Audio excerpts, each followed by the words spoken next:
appeared on the outer hedges of St. Vincent.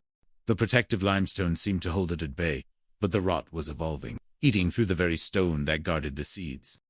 "We need a catalyst," Boniface argued, her hands flying over her retorts. "The apostle seeds are the only defense, but they are too slow. We need something to accelerate the indigo's immune response." Chapter 18. The Circle Completed. The solution came from the most unlikely of places. Young Helena, watching the purple vapor rise from the lab, brought a handful of crushed limestone in a small jar of wild honey. "The song and the sweet sister," Helena said. "The flowers told me. They need to be reminded that they are loved." Boniface paused. Scientifically, the honey was a natural antimicrobial, and the song, she remembered the guardian Julian mentioning the vibration of the earth. She realized that the apostle seeds weren't just chemical, they were resonant. Using a high-frequency transducer to mimic Helena's humming, and a refined honey limestone solution, Boniface created a luminous serum.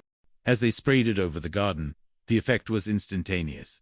The indigo flowers didn't just bloom, they glowed with a soft, ethereal light, pushing the gray rot back into the dust. The Ouroboros agents, who had infiltrated the village to witness the fall of St. Vincent's, were captured by Sam's team. They were led by a man who had been Ronnie Panace's assistant decades ago, a man who had inherited the shark's grin but none of his eventual conscience. As the sun rose over a saved garden, Sister Boniface sat with young Helena on the old stone bench. She felt the weight of her years, but for the first time, she didn't feel the burden. "You have the eye," Helena Boniface said softly, handing the girl her own magnifying glass. "Not the one on the box, but the one in here." She touched the girl's forehead. "The foundations are safe," Sister Helena replied, looking at the chapel. Chapter 19. The Silent Witness. The aftermath of the Grey Rot incident left Great Slaughter in a state of quiet reflection. While the world celebrated the luminous serum, Sister Boniface spent long nights in the archives, accompanied by young Helena. They were searching for the original journals of Sister Helena, the archaeologist, hoping to find the true source of the apostle seeds.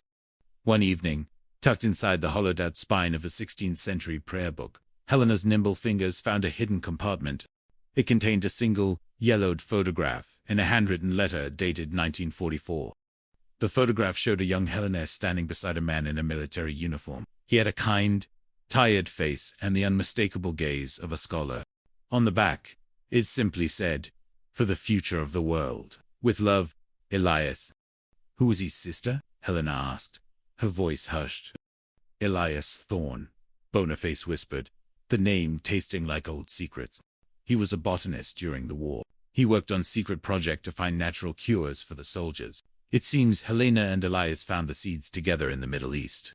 They weren't just archaeological artifacts. They were a pact between a soldier and a nun to ensure that healing would always outlast the weapons of war." The letter revealed that Elias had died shortly after the photograph was taken, leaving Helena as the sole guardian of the seeds. She had brought them back to St. Vincent's, hiding them behind the Earl's plaque, waiting for a time when science would be advanced enough and hearts would be pure enough to use them correctly. Chapter 20.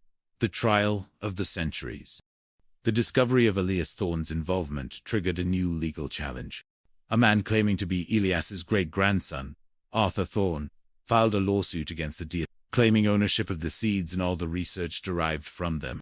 Arthur Thorne wasn't a scholar. He was a venture capitalist with a reputation for stripping companies of their assets. The trial took place in a courtroom filled with the people of Great Slaughter. It was a battle between the cold logic of inheritance, law, and the spiritual weight of a gift given for the common good.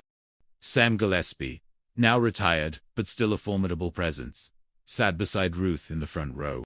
Ruth had been investigating Arthur Thorne's connections, and had found a trail of bank accounts leading back to the remnants of Ori. "They aren't just looking for money," Ruth whispered to Sam. "They're looking for a legal way to seize the source. If they win, they don't just own the seeds. They own the right to decide who lives and who dies." Sister Boniface was called to the stand. She looked fragile in her habit, but her voice was a pillar of fire. "Mr. Thorne," she said, looking directly at Arthur, "you speak of bloodlines and documents, but the seeds do not recognize a signature. They recognize a soul. They failed to bloom for the shark, and they withered for the greed of Apex. They only bloom when they are shared."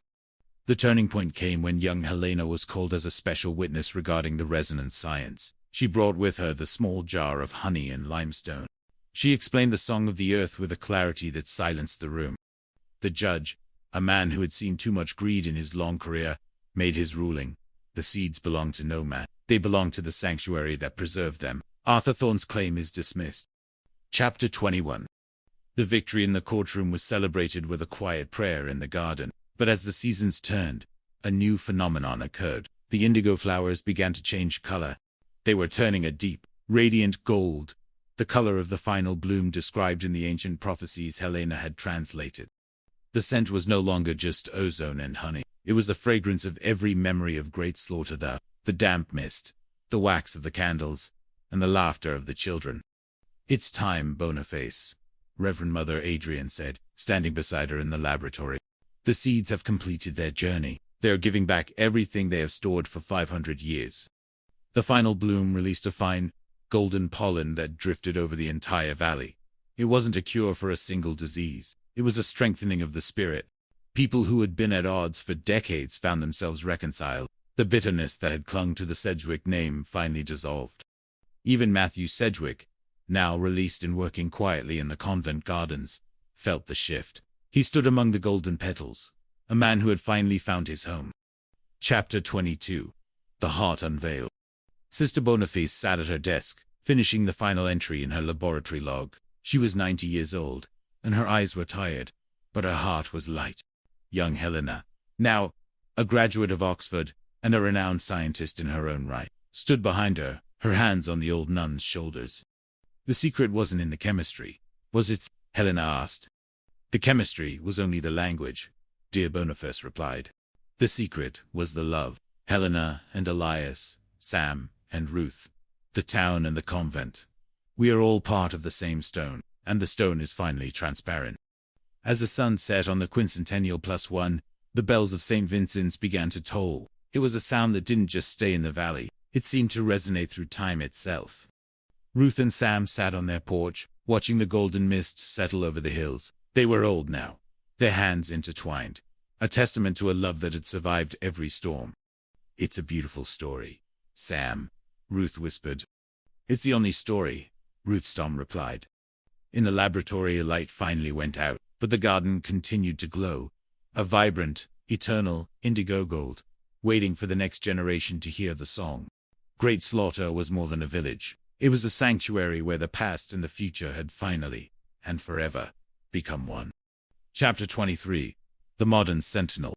5 years after Sister Boniface's peaceful passing, Helena Gillespie had fully assumed leadership of the Boniface Institute.